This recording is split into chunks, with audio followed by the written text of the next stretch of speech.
বেগানা মহিলা চেহারা দেখা কবিরা গুনাহ, বেগানা পুরুষের চেহারা দেখে কবিরা গুনাহ গো। নামাজ ছেড়ে দিয়া কবিরা গুনাহ, মিথ্যা বলা কবিরা গুনাহ। এত গুনাহ করছো, জীবন ভরে গুনাহ মাফের দরকার আছে কি না? কত গুনাহ করলারে বান্দা। এই সুযোগ হয়ে গেল আজকে মুসলমান আহলে হক সুন্নি পরিষদ মুসলমান শুনে নাও, আজকের এই মুসলমান, আজকের এই মাহফিল খানা, এই জায়গাটার মধ্যে রিয়াজুল জান্নাহ বেহেশতের বাগান, এখানে বসিয়া খাস তওবা করে আল্লাহ বলে ডাক দিলে আল্লাহ মাফ করে দিবে। আজকে সুযোগ পাইছো জীবনের একটা রাত, হয়তো জীবন আর কোনোদিন সময় আসবে না, বসার সুযোগ পাবো না, আগামী দিন বাঁচবো কেউ গ্যারান্টি দিতে পারবো না, আর মরণ আসবে আমাদের মধ্যে কোনো সন্দেহ নাই। আল্লামা মুফতি আমজাদ আলী সাহেব একটা কিতাব লিখলো গো, এই কিতাবের মধ্যে উনি বয়ান করলেন মুসলমান, কিতাবের নাম বাহারে শরিয়াত। এই কিতাবের মধ্যে উনি লিখতে যা বললেন, দুনিয়ার মানুষ শোনো, কোন মানুষ যখন সাধারণ মৃত্যুবরণ করে গো, ওই মানুষটার মৃত্যু হলো 70টা তাজা উটের গায়ের চামড়া জবাই না করিয়া উল্টো দিকে টান দিয়া লবণ আর মরিচ লাগাইয়া দিলে যতটুক যন্ত্রণা হয়, এর চাইতে 70 গুণ যন্ত্রণা হলো একটা সাধারণ মৃত্যু। জোরে বলো আল্লাহু আকবার। এখন যারা মৃত্যুকালে পায়খানা করে দেয়, মরণের সময় প্রস্রাব করে দেয়, মরণের সময় যাদের চোখ দুটি বড় বড় হয়ে যায় গো, যাদের জিহ্বা বাইর হয়ে যায়, তাদের মরণটা কত কঠিন হয়। কত মানুষের দাফন করাইলা, কত মানুষের কাপন পরাইলা, কত মানুষের কবরে শুয়া দিলা, কোন দিন যেন তোমার ডাকে যাবে রে, ওই মার্কিন সাদা কাপড়ের মধ্যে মোড়ায় বিদায় করে দিবে আল্লাহ। বন্ধু বান্ধব কেউ সাথে যাবে না, স্ত্রী পুত্র কেউ আমার সঙ্গে যাবে না। কার জন্য দুনিয়ায় অন্যায় করো, কার জন্য মুসলমান চুরি করো, বাটপারি করো, কার জন্য জিনা করো, কার জন্য সুদ খাও, কার জন্য ঘুষ খাও, এই দুনিয়ার সম্পদের পাহাড় গোল্লা তুমি। আমি প্রতিটা আলোচনার মধ্যেই বলি মুসলমান, এই দুনিয়ার সম্পদ খাবে লোকে, তোমার দেহ খাবে পোকে। জোরে জোরে চিল্লায়া বলেন ঠিক কিনা? সবকিছু জন্য বিচ্ছিন্ন করে দিবে আমার আল্লাহ গো। আল্লাহ বলেন কুল্লু মান আলাইহা ফান। জোরে বলো আল্লাহু আকবার। আল্লাহ বলে বান্দার এই জমিনটা আমি রাখবো না, এই জমিনের মধ্যে যা কিছু আছে চূর্ণ বিচ্ছিন্ন করে দিব। এই জমিনের মধ্যে যত মাটি আছে সমস্ত মাটিগুলো পুড়ে পড়ে যাবে তামা। হে সুনামগঞ্জের মুসলমান শুনে লও গো, এই জমিনের মধ্যে যত মাটি আছে সমস্ত মাটিগুলো পুড়ে হয়ে যাবে তামা।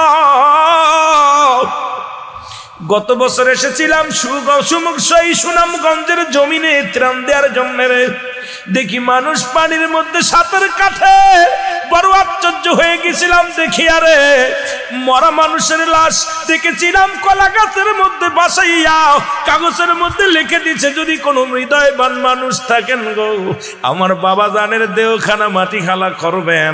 এই মানুষটা মাটি দেওয়ার মতো জায়গা ছিল না, পানি আর পানি, রাস্তাঘাট পানির মধ্যে আপনাদের কাল্লা পরীক্ষা করেছিল। ও মুসলমান শুনে নাও, আমার আল্লাহ কয় এই জমিনের সমস্ত পানিগুলো পুড়ে হয়ে যাবে ছাই। আল্লাহু আকবার বলেন। এই জমিনের পানিগুলো পুড়ে হয়ে যাবে ছাই। কিচ্ছু বলতে কিচ্ছু যেদিন থাকবে না সেদিন থাকবে আমার আল্লাহ। আল্লাহ কয় বান্দারে যেদিন আমি থাকবো আমার নবীর ভালোবাসা নিয়া। এই জন্য সুন্নিরা নবী নবী বলে ফালাফালি করে, নবীর প্রেমে পাগল হইয়া যায়, কারণ আল্লাহ থাকবে নবীর ভালোবাসা নিয়ে, আমরাও থাকতে চাই নবীর ভালোবাসা নিয়া। এ সুনামগঞ্জের মানুষ শোনো, কত পানি আসলো, সেই পানিগুলো পুড়ে হয়ে যাবে ছাই। পৃথিবীর 3 ভাগ পানি 1 ভাগ মাটি। আল্লাহ কয় মাটি পুড়ে হবে তামা, এই জমিনের পানিগুলো পুড়ে হয়ে যাবে ছাই। যেদিন কিচ্ছু বলতে কিচ্ছু থাকবে না, থাকবে শুধু আমার আল্লাহ। আল্লাহ কয় বান্দারে সেদিন থাকবো শুধু আমি আল্লাহ, আর আমি থাকবো আমার নবীর ভালোবাসা নিয়ে। জোরে জোরে চিল্লায়া বলা যাবে না মারহাবা। মরণের কথা শুনতে যায় তৎকালীন জামানায় বাংলার যুবকেরা শোনো, রাহমাতুল লিল আলামিনের কদমের মধ্যে একজন যুবক আসলেন, বলি ইয়া রাসূলুল্লাহ, ইয়া হাবিবাল্লাহ, নবী গো আপনি আমারে তওবা করায়া দেন, কারণ আমাকে আল্লাহ যেন মাফ করে দেয়, আমার আল্লাহ যেন আমারে ক্ষমা করে দেয়। জোরে বলো আল্লাহু আকবার। আল্লাহর নবী ডাক দিয়ে বলে, যুবক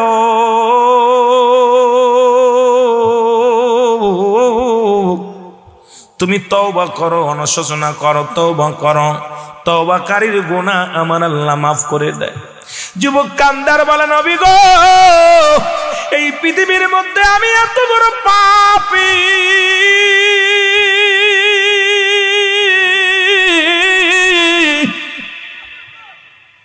পৃথিবীর মধ্যে এত বড় পাপী, আমার গুনাহ মনে হয় আমার আল্লাহ মাফ করবে না। জোরে বলেন আল্লাহু আকবার। আর একটু জোরে জোরে চিল্লায় বলেন আল্লাহু আকবার। আল্লাহ নবী বলে, যুবক রে কিয়ামত পর্যন্ত তওবার দরজা খোলা থাকবে, তুমি তওবা করো, তওবাকারীকে আল্লাহ ভালোবাসে। জোরে বলেন মারহাবা। আর একটু জোরে জোরে চিল্লায় বলেন মারহাবা। যুবক বলে, নবী গো আমার পাপের কথা শুনলে আমার হয়তো তওবা করার কথা বলতেন না, আমি বড় পাপী, আমি বড় গুনাহগার। আল্লাহর নবী ডাক দিয়ে বলে, যুবক তুমি কি অপরাধ করেছো গো? যুবক বলে, মায়ের নবী গো আপনি জানতেন মক্কা মদিনায় মানুষের কবর থেকে কাপড়ের কাপড় হারায় যেত। জোরে বল আল্লাহু আকবার। যুবক বন্ধুরা অনেক এসেছেন, এই জন্য যুবকদের একটু ওয়াজ করে আসি, তারপরে আবার কবর আসরের দিকে আমি যাই না মুসলমান। যুবক বলেন, নবী গো এই মক্কা মদিনায় যত কাপড়ের কাপড় চুরি হতো নবী গো, এই কাপড়ের কাপড়গুলো আমি চুরি করতাম। আল্লাহ নবী চোখের পানি ফেলে দিয়া বলে, যুবক রে দুনিয়ায় কি আর কোনো কর্ম পাও নাই? পৃথিবী থেকে বিদায়ের পরে 3 টুকরা কাপড় সঙ্গে লয়া যায়, একমাত্র কবরে 3 টুকরা কাপড় লয়া যায় রে যুবক। তুমি সেই 3 টুকরা কাপড় তুমি ছিনিয়ে নাও। তুমি এত বড় নিষ্ঠুর, এত বড় অন্যায় করেছো জগতের মধ্যে যুবক গো। যুবক বলে, ইয়া রাসূলুল্লাহ, ইয়া হাবিবাল্লাহ, আমার বড্ড ভুল হয়ে গেছে নবী গো। এই মক্কা মদিনার বুকে যত কাপড়ের কাপড় চুরি হতো কবর খড়িয়া, এই কাপড়ের কাপড়গুলো আমি যুবক চুরি করতাম। জোরে জোরে চিল্লায় বলেন নাউজুবিল্লাহ। আর একটু জোরে জোরে চিল্লায় বলো আল্লাহু আকবার। আল্লাহ নবী বলে, যুবক রে তুমি তওবা করো, তওবা করো, তওবাকারীকে আল্লাহ মাফ করে দেন, তওবাকারীর গুনাহ আল্লাহ মাফ করে দেয়। যুবক কান্দার বলে, নবী গো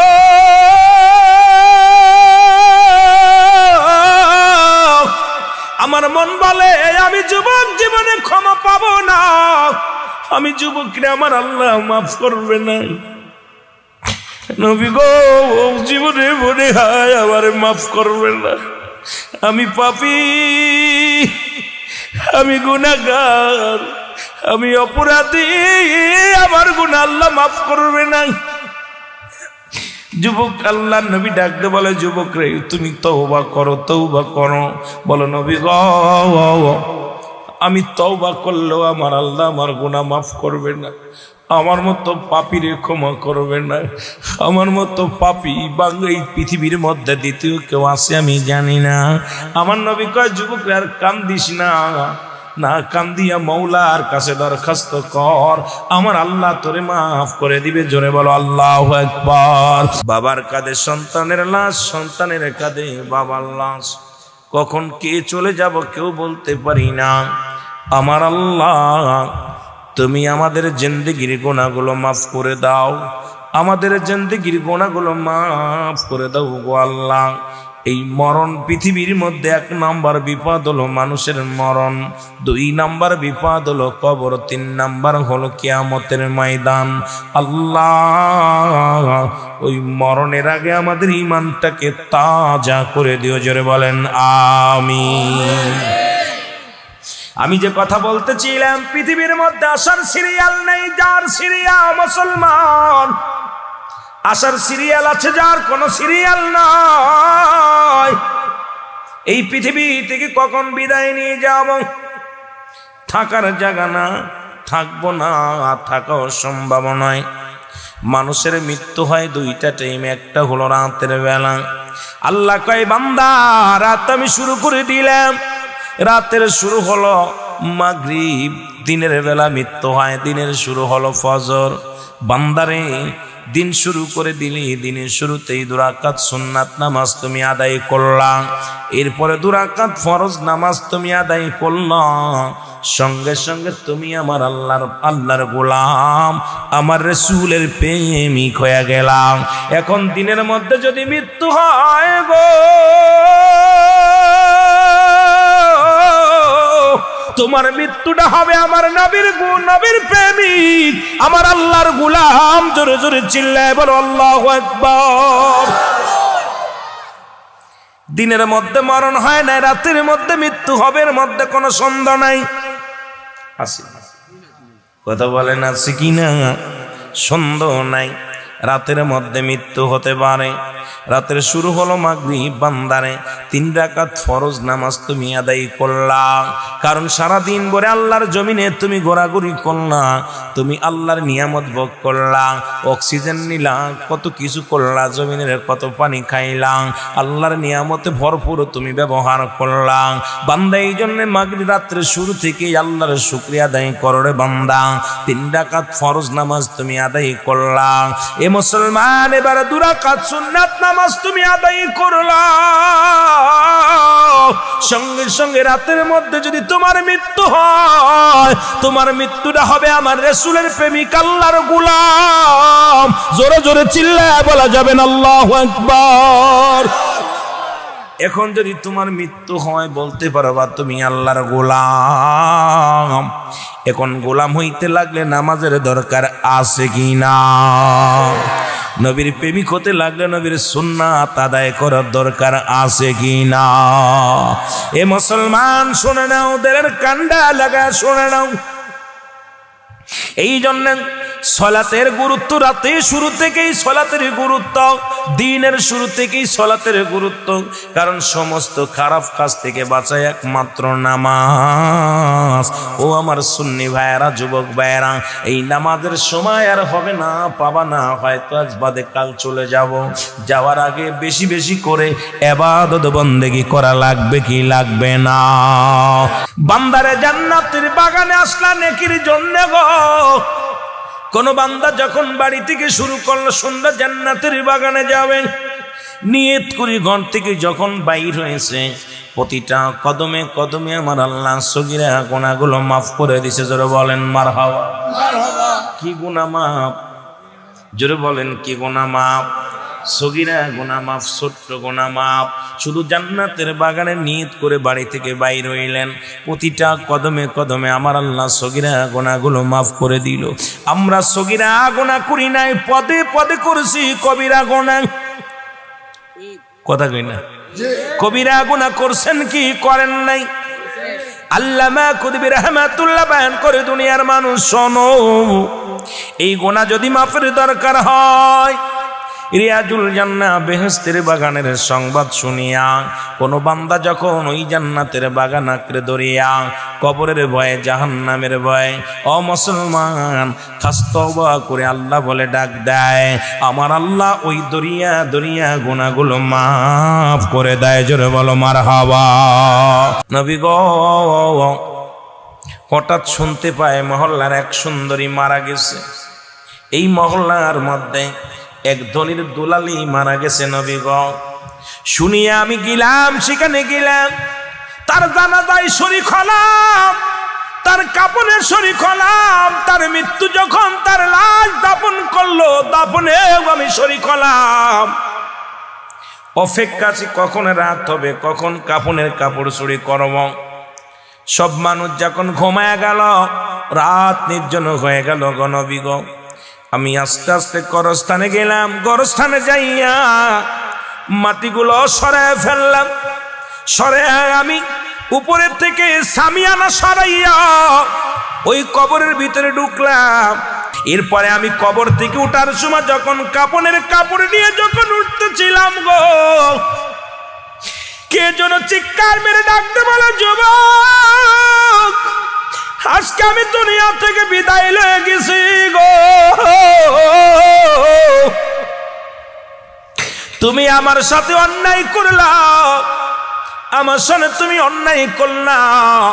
আমি আল্লাহর আদালতে মামলা দিলাম, তোমার একদিন দুনিয়া থেকে বিদায় হওয়া লাগবে। আমি আল্লাহর আদালতে মামলা দিলাম, আমার আল্লাহ যেন কোনোদিন তোমারে ক্ষমা করে না। আজকে তুমি আমার সতীত্ব নষ্ট করলা, আমার সামনে তুমি জিনা ব্যভিচার করলা। আমি কবর থেকে তোমার বাধা দিতে পারলাম না, তোমাকে ঠেকাইতে পারলাম না। আমি আল্লাহর আদালতে মামলা দিলাম, আমার আল্লাহ যেন কোনদিন তোমারে ক্ষমা করে না। জোরে জোরে চিল্লায় বলা যাবে না আল্লাহু আকবার।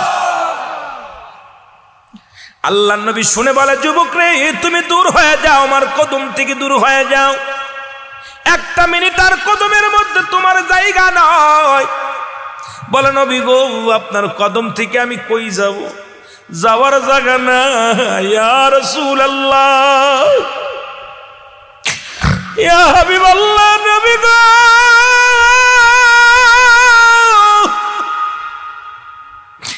আমি সেদিন থেকে বাড়িতে খানা খাইতে পারি না, ঘুমাইতে পারি না। আমি তারপরে একটা রাত আমি ঘুমাতে পারি না। শুধু কে যেন চিৎকার মেরে বলে, যুবক রে আয় আয়, আল্লাহর আদালতে তোর নামে মামলা দিয়েছি, আমার আল্লাহ তোরে কোনোদিন মাফ করবে না। জোরে জোরে চিল্লায় বলা যাবে না আল্লাহু আকবার। আরো জোরে। ও তার মাটিতেও খায় না, জমেও সই না, নবীর প্রেমিক যে জনা, তার মাটিতেও খায় না, জমেও সই না, নবীর প্রেমিক। হাদিসের বর্ণনা, অলিগণ মরে না, কানার দল হাদিস কুরআন পড়ে না। আবার খাটি অলি যে জনে মর নাই জগতে, খাটি অলি যে জনে মর নাই জগতে, দেখ না কুরআন হাদিস ঘাটিয়া, তারে মাটিতেও খায় না, জমেও সই না, নবীর প্রেমিক যে জনা, তারে মাটিতেও খায় না, জমেও সই না, নবীর প্রেমিক যে জনা। আমার সাথে বলেন, তারে মাটিতেও খায় না, জমেও। তা নবীর প্রেমিক যে। হাদিসের বর্ণনা, অলিগণ মরে না, ঠিক কিনা? হাদিসের বর্ণনা, অলিগণ মরে না, কানার দল হাদিস কুরআন পড়ে না। ওরে শাহজালাল জগতে জিন্দা আছে শোনো হে, শাহজালাল জগতে জিন্দা আছে শোনো হে, অলিগণ কোনো দিনও মরে না, তারে মাটিতেও খায় না, জমেও সই না, নবীর প্রেমিক যে জনা, তারে মাটিতেও খায় না, জমেও সই না, নবীর প্রেমিক যে জনা।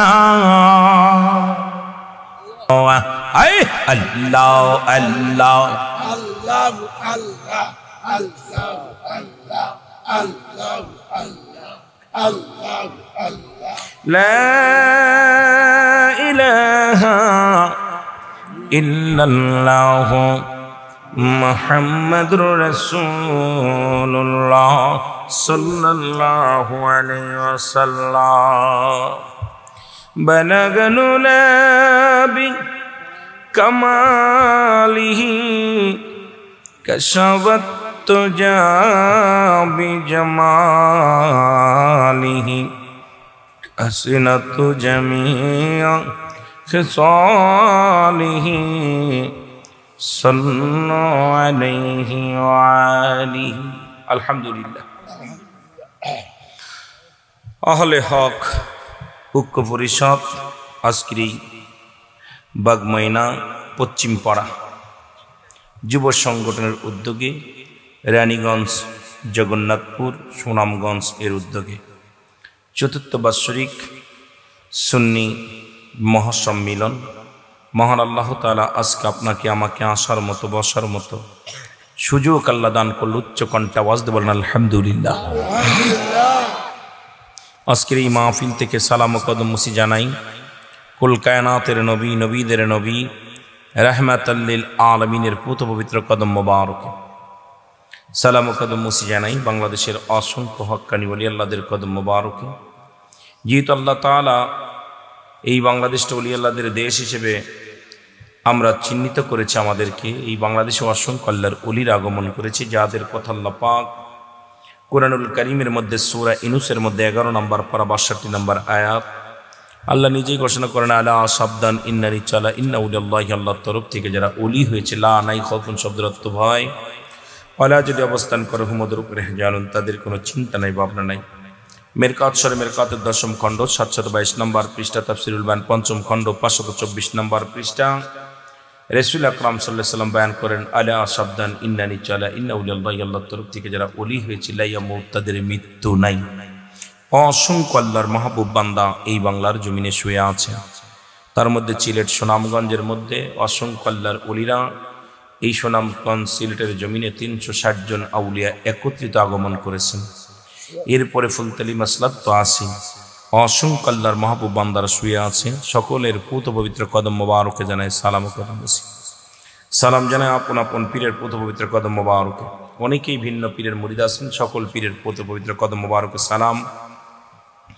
সালাম জানায় আজকের মাহফিলের সম্মানিত সভাপতি সাহেব জনাব হাজি মোহাম্মদ সুন্দর আলী সাহেব, আজকের মাহফিলের সম্মানিত সভাপতি জনাব আলহাজ মুফতি নজরুল ইসলাম নিজামী সাহেব, আজকের মাহফিলের সম্মানিত ওলামা ইকরাম, যে সমস্ত ওলামা ইকরাম আলোচনা করেছেন, জনাব আজিজুর রহমান সাহেব, জনাব হযরত মাওলানা হাবিবুল্লাহ শাহিন সাহেব, জনাব হযরত মাওলানা মোহাম্মদ শাহ মোহাম্মদ আলী হোসেন সাহেব, জনাব হযরত মাওলানা হাফিজ কারি হাসান আহমেদ সাহেব। আজকের মাহফিলের সম্মানিত বিশেষ বক্তা যিনি ছিলেন জনাব হযরত মাওলানা মুফতি নিজামুদ্দিন সালেহী সাহেব, আজকের মাহফিলের বিশেষ বক্তা ছিলেন জনাব হযরত মাওলানা কারি জামশেদ আলী আশিকি সাহেব হবিগঞ্জি। অন্যান্য ওলামা ইকরাম, খাস করে আজকের মাহফিলের প্রধান অতিথি হিসেবে ছিলেন জনাব হযরত মাওলানা মুর্তেজ আলী আমানতপুরী সাহেব চিলেটি।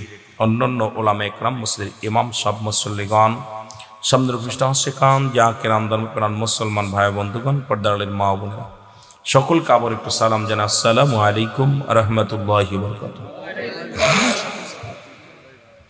এই জমিনটার মধ্যে আমি প্রথম চতুর্থ বার্ষিক মাহফিল, আজকে চতুর্থ বছর চলতেছে, 3 বছর পার হয়ে গেছে। আপনাদের হিসাব দেখলাম, আজকে যিনি পরিচালক উনি সুন্দরভাবে পরিচালনা করলেন, আপনাদের হিসাব পাই টু পাই বুঝিয়ে দিয়েছেন, কি আসছেন কি দিয়েছেন। অত্যন্ত সুন্দর লাগলো যে একজন ব্যক্তি প্যান্ডেল মাইক দিয়েছেন, একজন পোস্টার দিয়েছেন, একজন তাবারক দিয়েছেন। এরকম 2-4 জন মানুষ যদি একটা মহল্লার মধ্যে থাকে, ইনশাল্লাহ মাহফিল করতে অতিও সহজ হয়ে যায়। জোরে বলেন ঠিক কিনা? তবে আজকের মাহফিলে অনেক যুবক ভাইরা, অনেক ভালো লাগতেছে যুবকদের দেখে। হয়তো গ্রামের মুরব্বীরা বিদেশে আছে, এই জন্য যুবকরা মাহফিলে বইছে। মারহাবা বলেন না? কষ্ট পাচ্ছেন? যুবকদের হাজিরা দেখে অনেক আনন্দ লাগে, কারণ যুবক বয়সী হবে জান্নাতি। যুবক বয়সে 101 বার আল্লাহ বলা আর বুড়া বয়সে 1000 বার বলা সমান হবে না। সুতরাং আজকে যুবকগুলো আছেন, আমি আজকের মাহফিলের সবচেয়ে নগণ্যতম গোলাম। আসমানের নিচে জমিনের উপর আমার মতো নরাধন, আমার মতো পাপী বান্দা, মদিনাওয়ালার খাতিরে, ওলি আল্লাহদের খাতিরে 2-4টে কথা বলার সুযোগ যদি আল্লাহ দান করে, তাহলে বলতে পারবো অসংখ্য ওলামা ইকরাম, তাদের কাছে আমি কিচ্ছু না। সবচেয়ে আপনাদের দোয়া, মদিনাওয়ালার নেক দয়া, আল্লাহ পাক যদি দয়া করে গোলামের মুখের দিকে একটু তাকায় তাহলে কিছু কথা বলতে পারবো। অনেক বড় জার্নি করে আসতে হয় আপনাদের এলাকায়। আমার বাড়ি মাগুরায়, ঢাকা থেকে 250 কিলো দূরে। আপনারাও আবার ওখান থেকে প্রায় 250-300 কিলো দূরে। সুতরাং এত দূর থেকে আপনাদের মাঝে আসি। শুধু ভালোবেসেছিলেন, সুন্নিয়াতকে ভালোবাসার কারণে আপনারা আমাকে দাওয়াত দিয়েছেন, আপনাদের মাঝে আসতে পেরেছি। আপনারা আমার আপন কেউ নাই, সবাই আমার আপন। আপন পিতা মাতার চাইতে 70 গুণ মহব্বতের ভাই হলো আমার এই দিন ইসলামের ভাইয়েরা, সুন্নি ভাইয়েরা। জোরে বলেন ঠিক কিনা? আপন ভাইয়ের চাইতে 70 গুণ মহব্বতের ভাই আপনার। আল্লাহ যেন সবাইকে এক কাতারে আহলে সুন্নাত ওয়াল জামাতের পতাকা তলে থাকার সুযোগ দান করে। সকল বলুন আমিন। আমিন। আর একটু জোরে বলেন আমিন। আমিন। আমার যুবক বাজানেরা সবাই ভালো আছেন? আরো জোরে বলেন ভালো আছেন? আল্লাহ সবাই কবুল করুক। সকল বলুন আমিন। একটু মহব্বত দুরূদ শরীফ পড়েন। আল্লাহুম্মা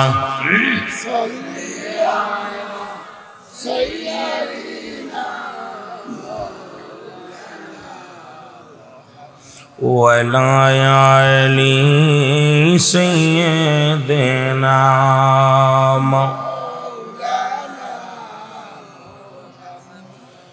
এ দুনিয়ার মুসলমান গভীর মনোযোগ। আল্লাহ তাআলা দয়া করে মায়া করে নিয়া জুল জান্নাহ বেহেশতের বাগানে আসার মতো বসার মতো সুযোগ দান করল। এ সময় কত মানুষ জেলখানায়, কত মানুষ হাসপাতালে গো, কত মানুষ মৃত্যু শয্যায় সজ্জিত। আমার আল্লাহ হাসপাতালে নেন নাই, জেলখানায় নেন নাই, মুসলমান মৃত্যু শয্যার যাত্রী করেন নাই। এখনো পর্যন্ত, এখনো রাত পর্যন্ত আপনাকে আমাকে জিন্দা রাখছে। ওই আল্লাহর দরবারে উচ্চ কণ্ঠে আওয়াজ দেয়, আর একবার চিল্লায় বলা যাবে না আলহামদুলিল্লাহ। এ মুসলমান, কিয়ামত পর্যন্ত কোন নবী আইব না,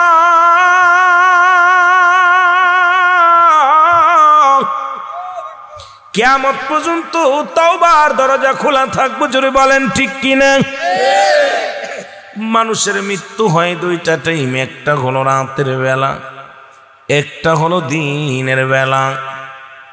ও মুসলমান, পৃথিবীর মধ্যে আসার একটা সিরিয়াল আছে, যার কোনো সিরিয়াল নাই। দেখা যায় দুনিয়ার মধ্যে বাবা জিন্দা, সন্তান নাই, সন্তান জিন্দা, বাবা নাই। দাদার কাঁধে নাতির লাশ, নাতির কাঁধে দাদার লাশ। আমি পাপী অপরাধী, মৌলা তোমার দয়া চাই। বলে না আমি পাপী, মৌলা তোমার দয়া। এর তুমি যদি না করো দয়া,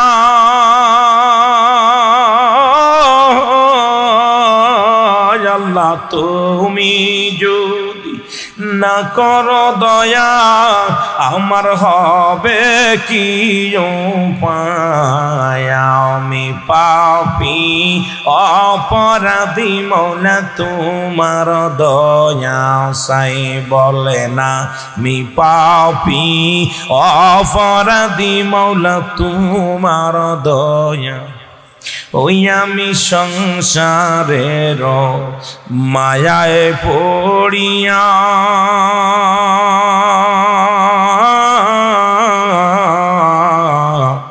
কত অপরাধ করছি গো মওলা, নিজেও জানি না।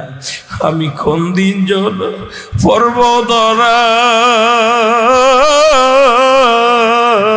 আমি কোন দিন যদি পর্বতরা,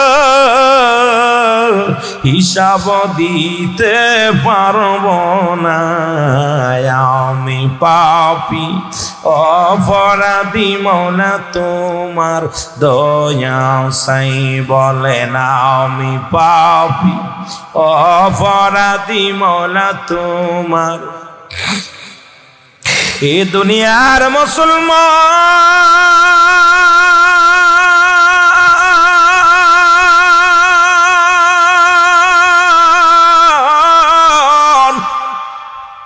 আমি যে যে কথা বলতেছিলাম, নবী বলে যুবকরা তুমি দূর হয়ে যাও, দূর হয়ে যাও। ওরে প্রেমের ডুরি বান্দরে মদিনার শানে, বলো প্রেমের ডুরি বান্দরে এর মানুষ বানাইল আল্লাহ প্রেমের কারণে, বলো মানুষ বানাইল আল্লাহ। আইরে প্রেমের তরি বান্দরে মদিনার শানে, বলো প্রেমের তরি বান্দরে এই আল্লাহ বানাইল বহু জাতি, আবার শিখাইল প্রেম প্রীতি। আরে মর নবীকে পাঠান আল্লাহ, মর নবীকে পাঠান আল্লাহ প্রেমের কারণে, প্রেমের তরি বান্দরে মদিনার শানে, বলো প্রেমের তরি বান্দরে এর মানুষ বানাইল আল্লাহ প্রেমের কারণে, বলো মানুষ আল্লাহ প্রেমের কারণে, প্রেমের তরি বান্দরে মদিনার শানে, বলো প্রেমের তরি বান্দরে এই আল্লাহ বানাইল আসমান জমিন, আর বানাইল রাত্র আর দিন। আর মর নবীকে পাঠান আল্লাহ, মর নবীকে পাঠান আল্লাহ প্রেমের কারণে, প্রেমের তরি বান্দরে মদিনার শানে, বলো প্রেমের তরি আরো জোরে বলেন প্রেমের তরি বান্দরে মদিনার শানে, এর মানুষ বানাইল আল্লাহ প্রেমের কারণে, বলো মানুষ বানাইল আল্লাহ।